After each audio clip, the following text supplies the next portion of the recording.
আমার এই বছরের পয়লা বৈশাখ যে কখনো এভাবে শুরু হতে পারে বা কখনো যে এভাবে শুরু হবে আমি সেটা জীবনেও কল্পনা করিনি। কখনো ভাবিনি যে পয়লা বৈশাখ কারোর এভাবে শুরু হতে পারে। তো সবটাই আমার সাথে আজকে শেয়ার করব। তো চলো, hello guys, welcome back to my channel. কেমন আছো তোমরা সবাই? আশা করছি ভীষণ ভালো আছো। ভগবানের কাছে প্রার্থনা করি তোমরা সবসময় খুব ভালো থেকো। তো চলে এসেছি আজকে আরও একটা নতুন ব্লগ নিয়ে। আর আজকে ছিল আমাদের বাঙালিদের শুভ নববর্ষ বা পয়লা বৈশাখ, যেটাই বলো না কেন।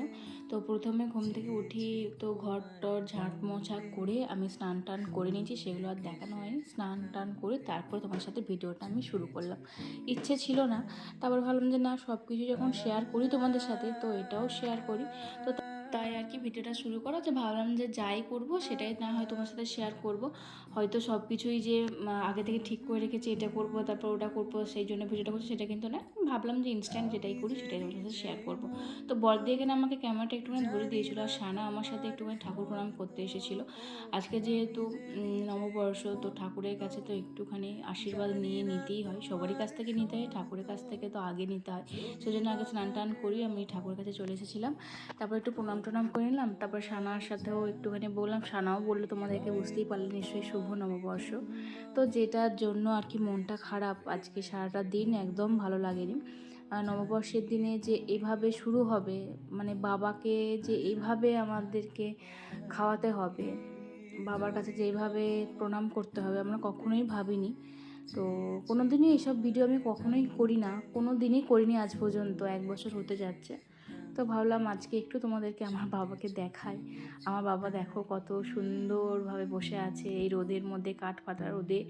এখন আর সুগারের জন্য যে মিষ্টি বারণ করব সেটাও না, মিষ্টি দিয়েছি, সবাই প্রত্যেকে এসে এসে মিষ্টি দিয়েছে। আর এখন আর সুগারের জন্য কোনো বাধা নিষেধ নেই, যত খুশি খাক, আর কিছুই বলবো না।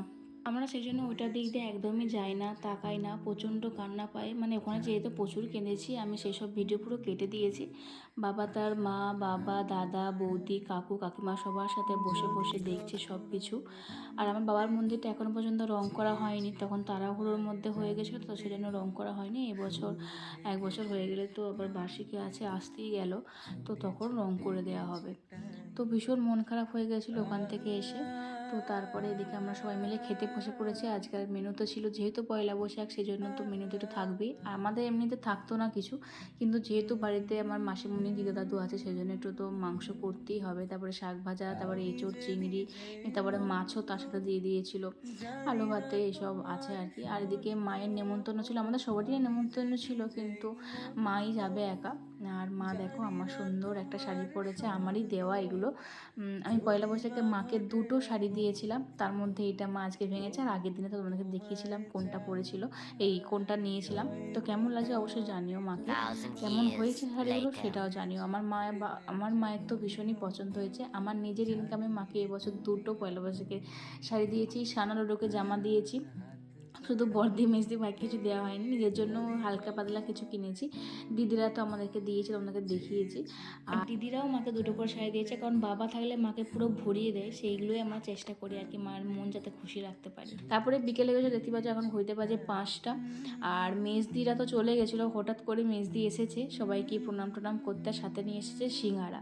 তো সেগুলো এখন সবাই মিলে খাওয়া দাওয়া করছিলাম, ভীষণ মজা করলাম। ওই যে বললাম আমরা মজা করতে ভালোবাসি, কোনো কিছু নেই মজা করি, ভিতরে যে কী কষ্টটা লুকিয়ে রাখি সেটা শুধু আমরা জানি। তো মাঝে মাঝে বলতে ইচ্ছে করে, আবার কখনো কখনো ভাবি যে এগুলো বলে কেই বা বুঝবে, ভালো দেখালে বলবে এরা বাবাকে ভুলে গেছে, আবার খারাপ দেখালে বলবে বেশি সিম্পাতি নিচ্ছে, মানে সবেতেই মানুষের কথা, সেজন্য এইসব না দেখাতে করতে কিছু ভালো লাগে না আর কি। তো যাই হোক, তারপরে এবার দিদিরা অনেকক্ষণই এসেছিলো। তো এরপরে বেরিয়ে যাবে, সন্ধে হয়ে যাচ্ছে। তো এদিকে বড়দিদিও আজকে বাড়ি চলে যাবে পয়লা বৈশাখে বিকেলবেলার দিনে। বললাম যে আজকে থাক থাক থাক, কাল সকালে যাবি। বলছে যে না, মানে সানার ঠাম্মি আর কি, মাসিমণি বারবার বলে দিয়েছিলো সানাকে যে পয়লা বৈশাখে এখানেতে আসবি, এখানেতে থাকবি। সেটাও সানার বাড়ি, সানার জন্য ঠাম্মির তো মন খারাপ হবেই। পয়লা বৈশাখ নাতনির কাছেই থাকতে ইচ্ছা করে সবারই, মানে নাতনিকে নিয়েই সবারই সময় কাটাতে ইচ্ছা করে, সেই জন্যেই আর কি। আমরা সেজন্য আর জোর করিনি থাকার জন্য, তো চলেই গেল। আমিও সবাইকে প্রণাম করে নিলাম। সকাল থেকে ওই যে বললাম টাইম পাইনি, মন টন খারাপ ছিল একটুখানি, সেই জন্য আর সবাইকে প্রণাম টনাম করা হয়নি। তো বিকেলবেলাতেই সবার সাথে করে নিলাম। এদিকে সুমিতদার সাথে তো প্রণাম করতে এসে হয়ে গেছে একটা বিশাল কাণ্ড।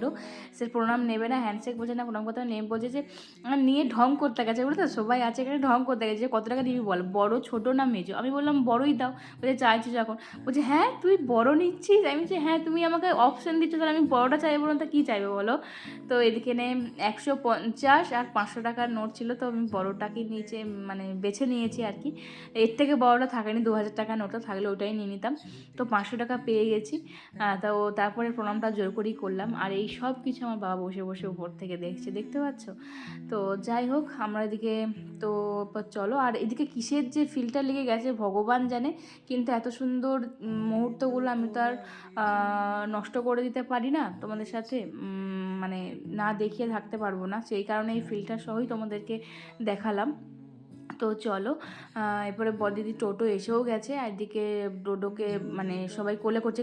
এখন ডোডো সানা কেউ কারোর কোলে চাপতে চায় না নিজেদের লোক ছাড়া। এখন তো মানুষ চিনতে শিখে গেছে, লোক চিনতে শিখে গেছে আর কি। মানুষ এটা মানে লোক চিনতে শিখে গেছে, মুখগুলো চিনে গেছে যে কে মিমি, কে দিদা।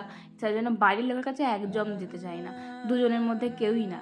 তো সেই কারণে আর কি মুশকিল হয়ে গেছে। আর এদিকে সানা বেবি তো চলে যাচ্ছে, আর ঘামে কি অবস্থা হয়েছে দেখো, পুরো স্নান করে গেছে।